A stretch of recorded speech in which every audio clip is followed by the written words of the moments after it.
Hey, it's Clay, and this will be a video chart on ticker symbol BIOAQ. We will take a look at the 30-minute time frame.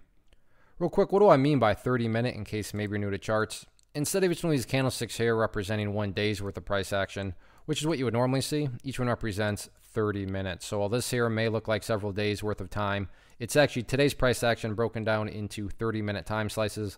I like to do this time frame. I think it's a good job of telling the quote-unquote story of the price, and then makes mapping out levels of support and resistance a bit easier to see.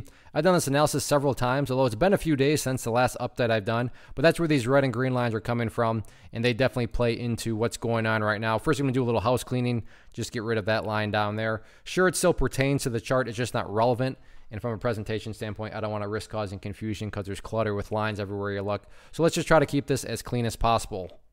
First update that needs to be done, though, is just based on a foundational rule in charting, which states when levels of resistance are broken and closed above, you want to see them act as support. So going into tomorrow and the remainder of the week, 0.056 is what I would call the ideal level of support. I mean, if you say, Clay, what would make this chart look the absolute strongest going forward?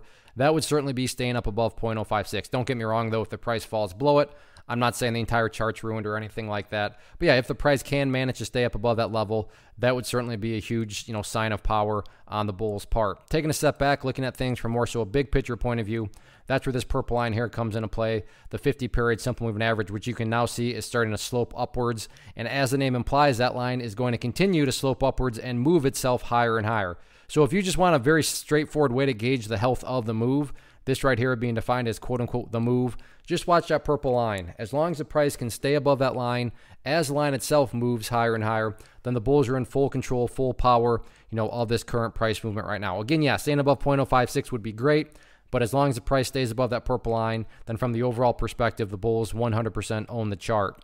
What about levels of resistance? In terms of where the sellers are hanging out at right now, that seems to be right up there around 0.064. Yeah, I get it. The price did technically go up above there, earlier in the first 30 minutes, but after that, the price fell back below it and can never quite get back up above it. So 0.064, definitely that first key hurdle that needs to be cleared. All in all, though, great start to the week, and we'll see how things continue to play out.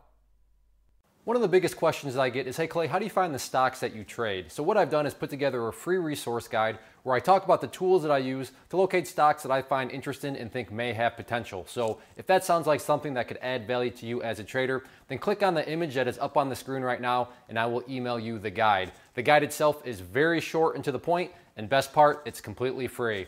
Thanks for watching the video. Let me know if you have any questions.